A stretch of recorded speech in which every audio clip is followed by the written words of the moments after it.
दुनिया में अगर सबसे बड़ी ब्लेसिंग कोई है उसके बारे में आज मैं आपसे बात करूंगा। पवित्र आत्मा के बाद जो कोई ब्लेसिंग है इस लाइफ में, अगर आप ध्यान से बाइबल देखें तो एक ब्लेसिंग जिसे परमेश्वर आपकी लाइफ को देना चाहता है वो है आपके घर को सेट करना। ये ब्लेसिंग आपके लिए बनी। जब एक व्यक्ति परमेश्वर के दर्शन को सपोर्ट करने को तैयार हो जाता है, ये उसकी लाइफ का हिस्सा रहता है। जब परमेश्वर ने अपनी इच्छा को जाहिर कर दिया कि मैं अपने इजरायली लोगों को बचाऊंगा और मूसा के द्वारा मैं उन्हें आगे लेके जाऊंगा, ये इच्छा थी परमेश्वर की, हां या ना। और जब परमेश्वर एक प्लान अपने दिल में रखता है और उसे जाहिर करता है अपने नबियों के ऊपर, तो शैतान को मालूम होता है कि कुछ ना कुछ परमेश्वर का प्लान पूरा होने वाला है और वो अपनी चालें चलना शुरू करता है।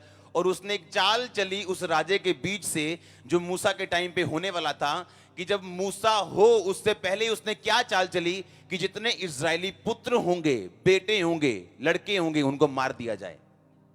और बाइबल कहती है उसने दाइयों की एक ड्यूटी लगाई कि जब तुम जाओ और इजरायली लड़कियां, इजरायली स्त्रियां जब बच्चा जन्ने लगे, अगर तो बेटा हो तो उसे मार दो, अगर बेटी हो तो रहने दो। लेकिन पवित्र आत्मा ने दाइयों के ऊपर अपनी इच्छा जाहिर कर दी थी। परमेश्वर ने दाइयों के ऊपर अपनी इच्छा जाहिर कर दी थी कि तुम इजरायली लड़कों को मत मारना, क्योंकि मेरी प्लानिंग आने वाले दिनों में उनकी लाइफ में है। और दाइयों ने परमेश्वर के प्लान को सपोर्ट किया।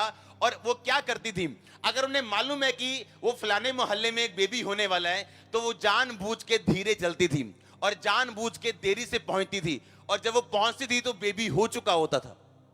परमेश्वर के विजन को जब सपोर्ट किया गया तो बाइबल कहती है परमेश्वर ने कहा मैं इन दाइयों के घरों को बसाऊंगा, क्योंकि इन्होंने मेरी आवाज को क्या किया, सुना। आपके घर बसाए जाएंगे, आपके चारों तरफ आपकी लाइफ का हर पहलू सेट होगा। ये परमेश्वर की प्लानिंग है आपकी लाइफ के लिए। ईंट और मिट्टी की बिल्डिंग को घर नहीं बोलते हैं। बहुत से लोग हैं इस दुनिया में जिनकी ईंट और मिट्टी की बिल्डिंग सब बिल्डिंगों से बड़ी है, पर उस घर में वाइफ नहीं है, उस घर में हस्बैंड नहीं है, उस घर में बेबी नहीं है, उस घर में माता पिता नहीं है।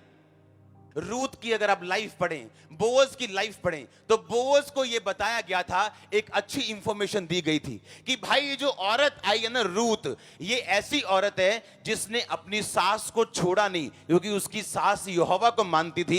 ये अपने देश में वापस उस मूर्ति पूजा में नहीं गई, पर अपनी सास के साथ रही, ये जानते हुए भी कि इसे दुख झेलना पड़ेगा। आप जानते हैं बोअज की लाइफ में सब कुछ था, पर वाइफ नहीं थी। पैसा था, खेत थे, घर था, एवरीथिंग उसके पास था, पर उसका घर सेट नहीं था। अमीर इंसान था वो, रूथ पर गंदी निगाह रख सकता था, उसका फायदा उठा सकता था। जैसे आज लोग फायदा उठाते दूसरे की मजबूरी का, फायदा उठाते मिलने वाले मौके का, कि पाप छोड़ना नहीं, अगर मौका मिल गया, कोई हमें देख नहीं रहा, चलो शुरू करें। नो, उसने कहा तुम मेरे खेत में रहना, जो पानी मेरे लोग पीते तुम पीना, जो ये खाते हैं तुम खाना, किसी दूसरे के पास मत जाना क्योंकि लोग बड़े खराब है बाहर, यहीं में रहना। उसने कोई फायदा नहीं उठाया, उसकी जरूरत का कोई फायदा नहीं उठाया, अपने कैरेक्टर को साबित किया कि अभी भी परमेश्वर में। और बाइबल कहती बोअज को परमेश्वर ने एक ऐसी औरत दी जिसने दाऊद, जिसने प्रभु यीशु मसीह के वंश को पैदा किया। और बाइबल कहती है परमेश्वर ने बोअज के घर को बसाया, परमेश्वर ने बोअज के घर को ब्लेसिंग दी, उसके खेतों के ऊपर, उसके बिजनेस के ऊपर, उसकी फैमिली के ऊपर, उसकी सेहत के ऊपर। अब बोअज का हर एक पहलू जो उसकी लाइफ में था मोर देन ब्लेस्ड था, आशीषित से भी ज्यादा आशीषित था। आपकी लाइफ कोई अच्छी फैमिली सेट नहीं कर सकती, आपकी लाइफ पैसा सेट नहीं कर सकता। एक बंदा जिसे बचपन से उसको बेचैनी थी, उसकी बेचैनी खत्म नहीं होती थी, उसने कहा मैं बेचैन इसलिए, मैं गरीब हूं, बाहर चला गया, फॉरेन चला गया, कंपनी खोल ली, अमीर हो गया, बड़ी गाड़ी फेरारी ले ली, महंगी गाड़ियां ली, तब भी उसका मन बेचैन और वो खुश नहीं। एक दिन मीटिंग में जाता और उसे मालूम होता है, क्योंकि वो मुस्लिम था और यहूदियों की खिलाफत करता था, मीटिंग में जाके मालूम होता है कि यीशु मसीह राजाओं का राजा है और वो शांति का राजकुमार है, और मेरे ऊपर श्राप है क्योंकि मैं यहूदियों की बड़ी गलत तरीके से गालियां निकालता रहा हूं उनको। और परमेश्वर ने कहा जो अब्राहम को श्राप देगा मैं उसे श्राप दूंगा। उसने परमेश्वर को कबूल किया, ग्रहण किया, और वो श्राप उसकी जिंदगी से गया और उसका घर सेट हुआ। आपका घर आपका पैसा सेट नहीं कर सकता। पर्दे पे जिनको लाखों लोग चाहते हैं, पीछे रोज रोते हैं रात को। जिनके गाने आप सुनते हैं, पीछे रोज रोते हैं रात को। क्योंकि परमेश्वर ने कहा अगर तू घर सेट करना चाहता है और मेरी ओर से वो सेटिंग हो, तो तुझे एक ऐसे कैरेक्टर की जरूरत है जो बाइबल बेस्ड हो। अगर आपको अच्छा कोई मिल भी जाए अपनी लाइफ में, आप उसे गवा दोगे अगर आपका कैरेक्टर सही नहीं है तो। अगर आप सपोर्टिव नहीं है परमेश्वर के विजन के, क्योंकि आप एक बात जानते हैं, आप सिर्फ कुर्सी पे बैठने के लिए नहीं बुलाए गए हो। अगर आप सुन रहे हो, आप किसी काम के लिए बुलाए गए हो। अगर आप यहां पे हो, किसी काम के लिए बुलाए गए हो।